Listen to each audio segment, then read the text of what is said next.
The sound of laughter outside my door. Muffled, careful, like they didn't want me to hear. The kind of laughter people use when they're hiding something. My clock said 6:04 a.m. The house smelled like perfume and hot curling irons. Suitcases rolled across the hallway. For a second, I thought I was dreaming. Then I heard my sister's voice. Hi, Giddy. The sound of everything I wasn't invited to.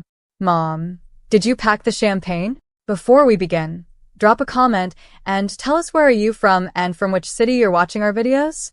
And after watching the whole video, don't forget to tell us what would you do in this situation? Be honest, tell me in the comments below. We read every comment. Let's begin. My stomach tightened. I threw on a hoodie, opened the door, and froze. Down the hallway, my mom stood in her pink robe, talking to the driver who was loading bags into a black SUV. My sister Harper, the bride, was laughing with her bridesmaids, all in matching silk pajamas that said Bride Tribe. Mom, I said, voice still half asleep. What's happening? Where's everyone going? She jumped a little, like she hadn't expected me to wake up. Then she smiled, that guilty, polite smile that always came before she lied. Oh, honey, you're up. We're just heading to the Grandstone Hotel for the family stay before the wedding. The family stay? I repeated. And what am I? There was silence. Just the sound of a zipper closing and a door shutting. My mother sighed. Emily, it's only for the immediate family and the wedding party. You know how stressful this weekend is going to be. We thought it'd be better if you rested here. I stared at her. I'm your daughter, her sister. What could possibly make sense about leaving me behind? She stepped closer, lowering her voice like she was comforting a child. Let's not do this now. You've always had a different energy, sweetheart. You tend to make things heavier. I don't want drama before your sister's big day. That's when I noticed something in her hand, a small white sign. She hung it on my doorknob without meeting my eyes. Do not disturb. I don't know what broke me more, the words or how normal she made it look. By the time I reached the window, the SUV's taillights were already fading down the street. Harper's voice carried through the open trunk. Make sure my dress doesn't wrinkle. Followed by laughter. They left me. My mother, my sister, all of them. And they made sure I couldn't even say goodbye. For a long moment, I just stood there, barefoot on the cold hardwood floor, staring at the empty driveway. My hands were shaking, but not from sadness. Something colder was building under my ribs, quiet, focused, sharp. I looked at that do not disturb sign and whispered to myself, fine, you didn't want me there, but you'll see me anyway. A slow, calm smile crept onto my face. Not as the girl you left behind, but as the woman you never saw coming. By the time the morning sun burned through the blinds, my tears had dried. I wasn't sad anymore. Just awake, wide awake, in a way I hadn't been in years. The mirror across the room showed a woman I barely recognized. Messy hair, puffy eyes, hoodie hanging off one shoulder. But behind that reflection, something new glimmered, something like steel. I walked to my closet, pulled out the gray box at the back, and opened it. Inside were the things I'd buried along with my old self, a navy blue blazer, my work ID from Whitaker Innovations, and a silver card embossed with my name, Emily Rose Whitaker, co-founder. That name wasn't just decoration. It was the proof that I'd built a life no one in my family had ever cared to ask about. They still thought I was struggling to find direction, the same girl who'd once worked part-time at a diner while Harper got designer internships through mom's friends. What they didn't know was that I'd worked under Daniel Whitaker for 3 years, helped him rebuild his company from the ground up, and when he retired, he left me half his empire. So when they said family only, I laughed. Because tomorrow, when Harper said, I do, in her designer gown and mom smiled proudly from the front row, I'd be sitting in the same hotel ballroom, but not as who they remembered. I spent the next few hours preparing.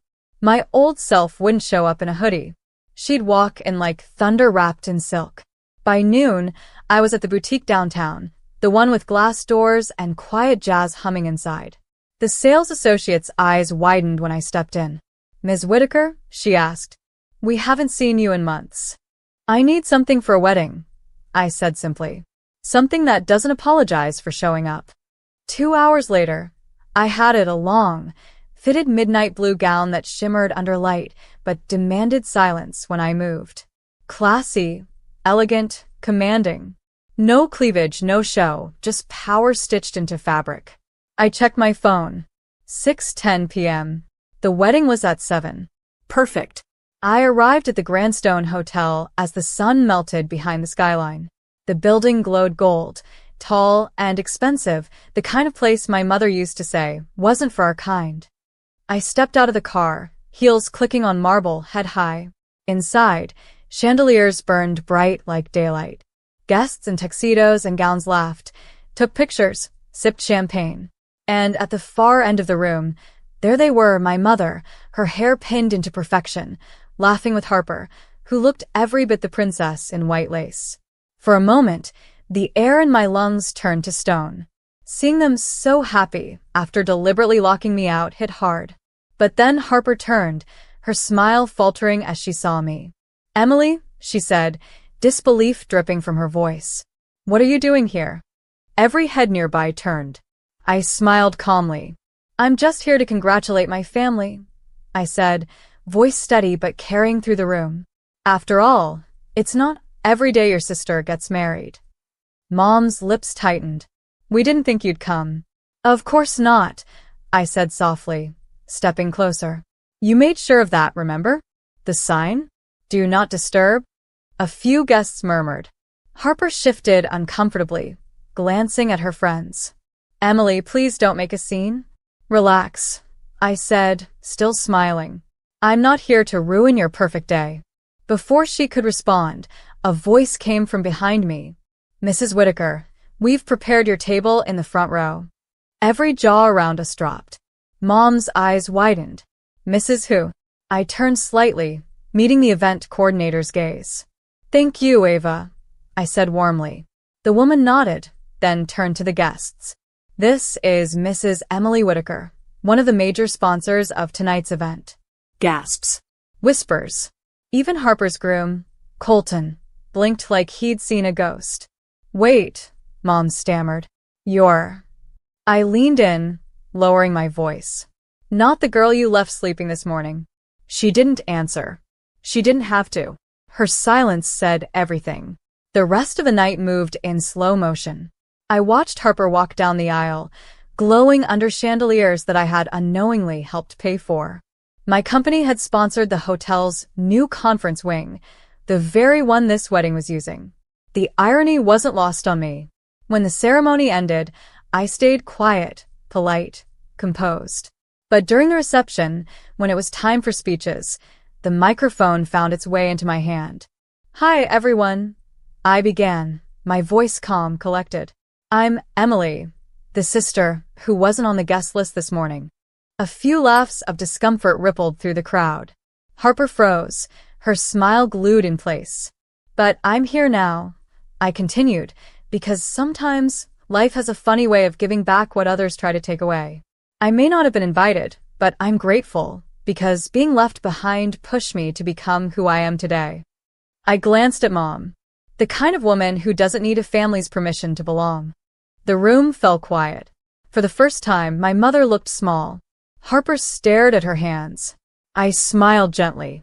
I wish my sister and her husband happiness, loyalty, and courage, especially the courage to never make someone feel invisible. As I set the mic down, the crowd applauded, hesitant at first, then louder. When I turned to leave, I caught my reflection in the mirrored wall, tall, composed, untouchable. The woman who once cried over a "Do Not Disturb" sign was gone. And as I walked past my mother's table, I leaned close enough for her to hear one last whisper. "You should have woken me up." The wedding ended with applause and champagne, but the smiles that followed me weren't celebration. They were whispers, sharp and quiet. As the crowd drifted out, Harper stayed frozen near the dance floor, her perfect curls trembling slightly. Mom didn't say a word all night. Not when the band played. Not when the guests congratulated me instead of her. By the time the lights dimmed, my presence had cracked their picture-perfect world. And I didn't need to raise my voice to do it. I didn't stay for dessert. I didn't pose for photos.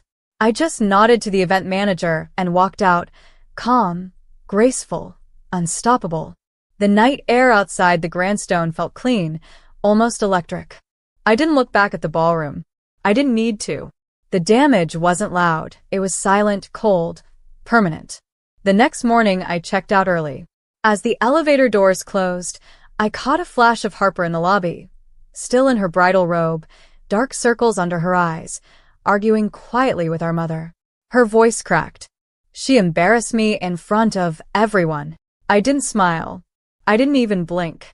I just pressed the ground floor button and whispered, "No, Harper." I reminded them I exist. Outside, sunlight hit the polished hood of a black car waiting by the curb. My driver stepped out, opening the door. "Good morning, Mrs. Whitaker," he greeted.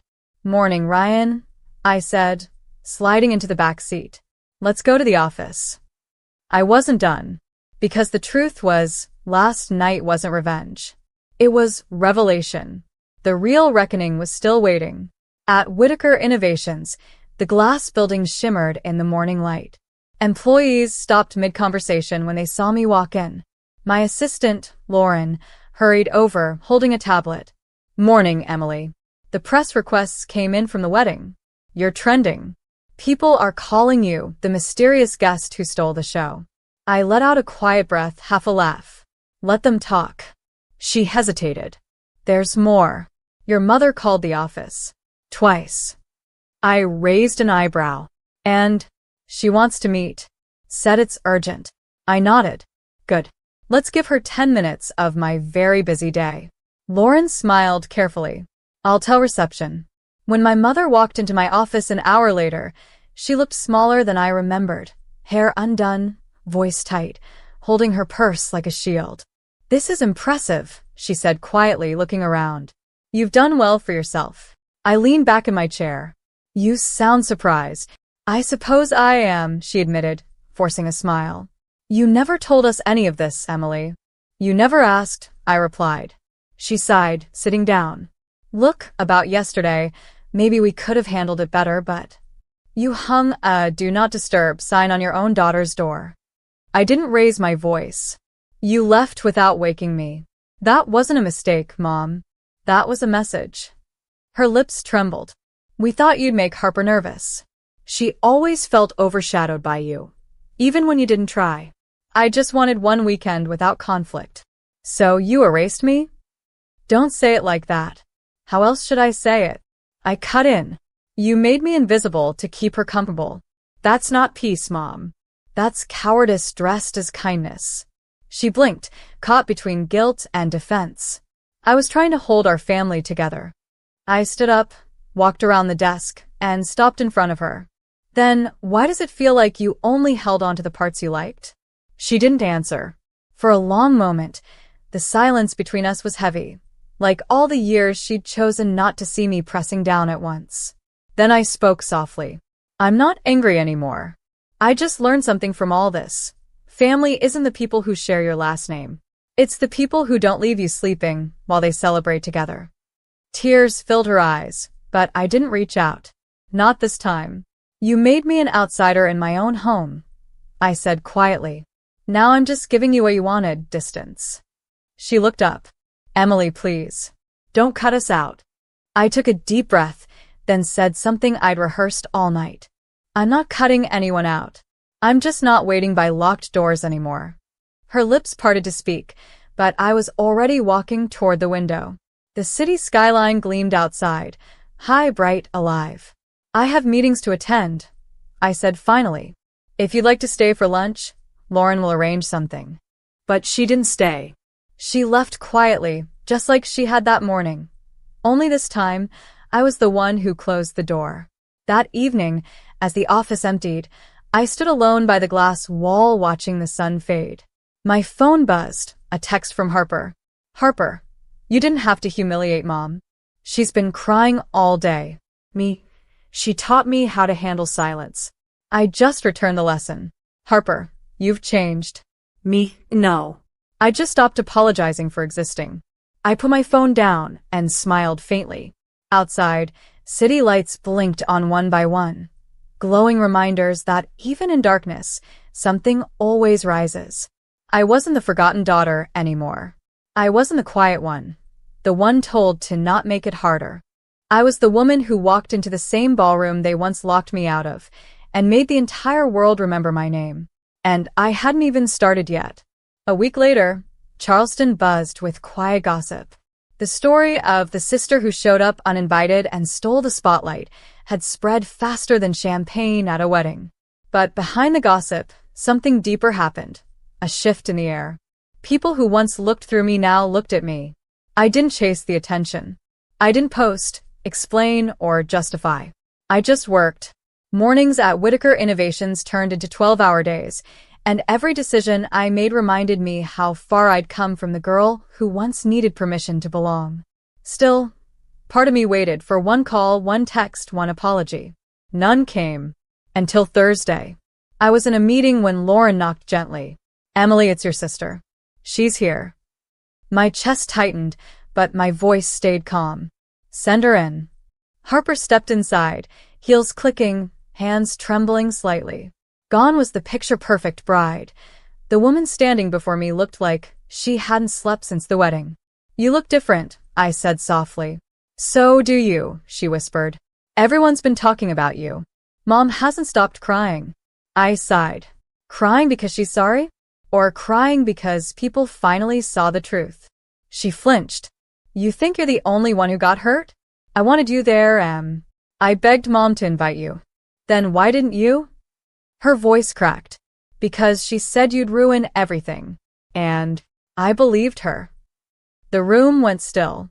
The city noise outside faded until all I could hear was the pulse in my chest. I stood, walked to the window, and looked down at the streets below. "You know what's funny, Harper? You always said I was dramatic. But when you and Mom left me behind, that was the most dramatic thing you could have done. You turned your own sister into a ghost."